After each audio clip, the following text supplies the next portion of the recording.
A very good morning to all of you. This is Abhilasha Nahata, your social science teacher. So, class, today we all are going to continue this chapter number second of your book, Our Past Three, and the name of your chapter is From Trade to Territory. In our last class, we discussed about how company official what happened after Battle of Plassey and how company officials became Nawabs. Okay, so now our today's topic is how company rule expands. Okay, after the Battle of Plassey, what happened and how company rule started expanding. Okay, so now from 1757, in the year 1757, the company won its first major had its first major victory in at Battle of Plassey. Okay, in 1757, and between 1757 to 1857 the great revolt happened. Okay, the great जब Indians ने पहला revolt किया था company के against में, एक great revolt के नाम से भी बोला जाता है या फर्स्ट वॉर भी बोला जाता है. तो 1757 से 1857 के बीच में जो कंपनी का प्रोसेस था, कैसा प्रोसेस था? The company's process of annexing Indian kingdoms. ठीक है, company started annexing Indian kingdoms. Annexing मतलब क्या होता है? What is the meaning of annexing? Annexing means to subordinate. ठीक है, to own territory, to own its Indian territories. ठीक है, अपने कब्जे में लेना. ठीक है, हासिल करना, you can say. Add territory to one's own territory by appropriation, it is known as annexing. जब आप किसी और की प्रॉपर्टी को फोर्सफुली अपनी प्रॉपर्टी बना लेते हो, ठीक है, अपने टेरिटरी में उसको रख लेते हो, that is known as annexing. So company's process of annexing Indian kingdoms, company का जो एनेक्सिंग करने का तरीका, ठीक है, कब्जे में करने का जो तरीका था इंडियन स्टेट्स का by East India Company, like बहुत ही डिफरेंट था.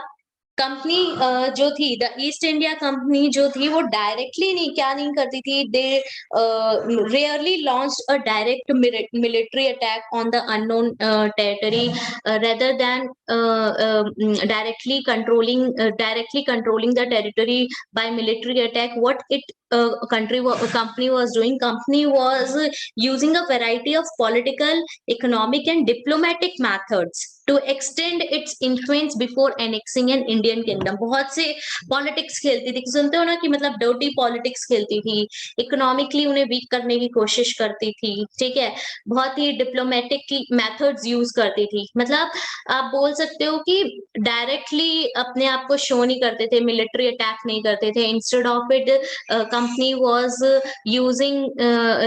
Was playing politics. Okay, economic politics, political politics हो गया, डिप्लोमेटिक मेथड्स ये यूज कर रहे थे, जिससे कि इंडियन किंगडम्स जो हैं वो एनेक्स कर पाए, उनको कंट्रोल कर पाए. Okay, so now after the battle of Buxar में किसकी डेथ हुई थी? बैटल ऑफ बक्सर में मीर कासिम की डेथ हुई थी. ठीक है, मीर कासिम जो नवाब बनाए थे, कंपनी ने नवाब बनाया था ना मीर कासिम को, मीर जफर की जगह. तो उस टाइम पे बैटल ऑफ बक्सर में मीर कासिर को क्या है, बैटल ऑफ बक्सर जो 1764 में हुआ, उसमें उनकी डेथ हो गई थी. And after that the company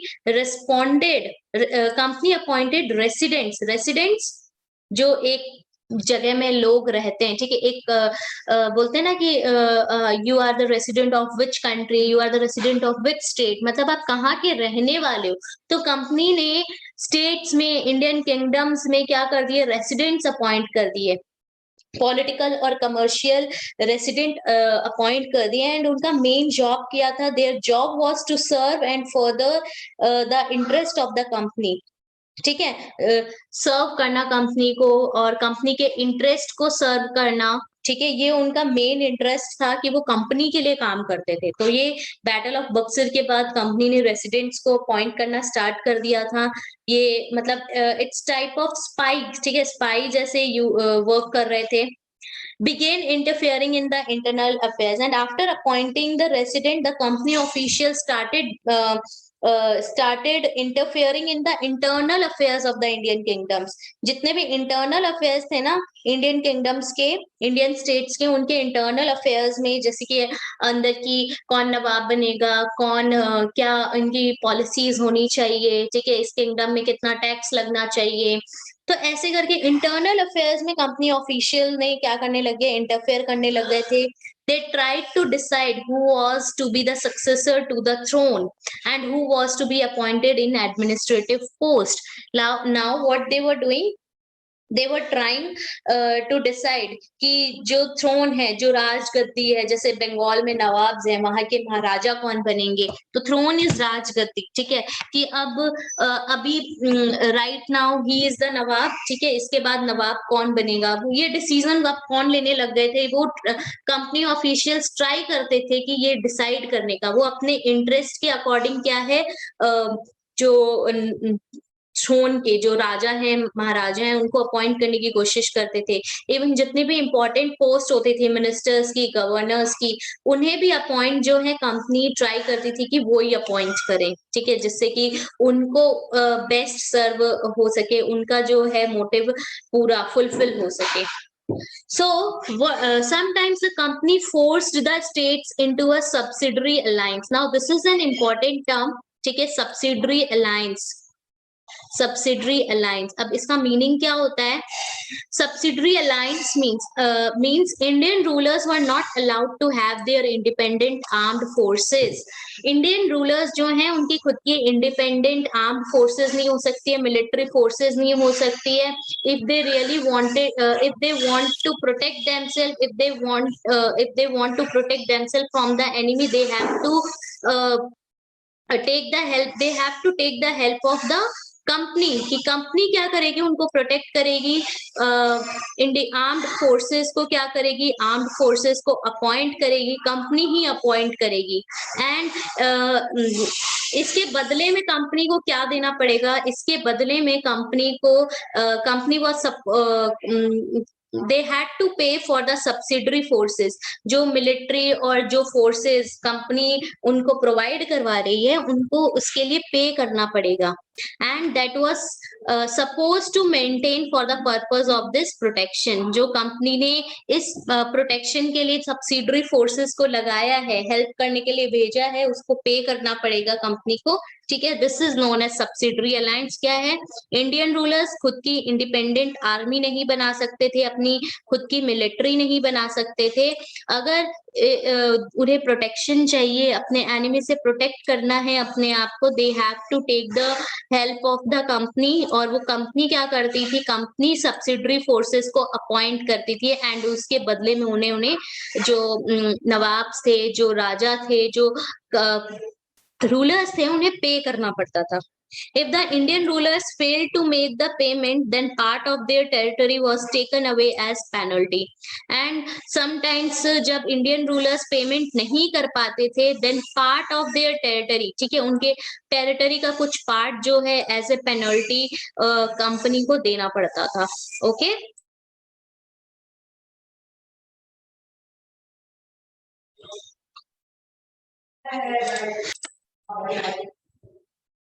So there are some examples of this subsidiary alliance. Now what happened when Indian rulers were not able to pay for the subsidiary forces?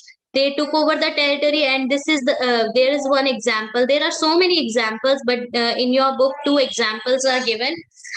When Richard Wellesley was Governor General from 1798 to 1805. Richard Wellesley जब governor general थे 1798 से 1805 तक, then what happened?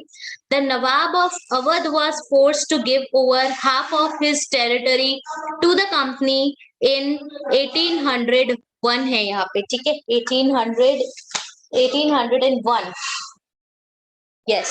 So Nawab of Awadh जो थे उन्होंने subsidiary forces के लिए पे नहीं किया. देन ही वाज लाइक, उनको फोर्स किया गया कि आपको अपनी टेरिटरी जो है, कुछ पार्ट जो है वो आपको हमें देना पड़ेगा. और ये कब हुआ था? 1801 में हुआ था.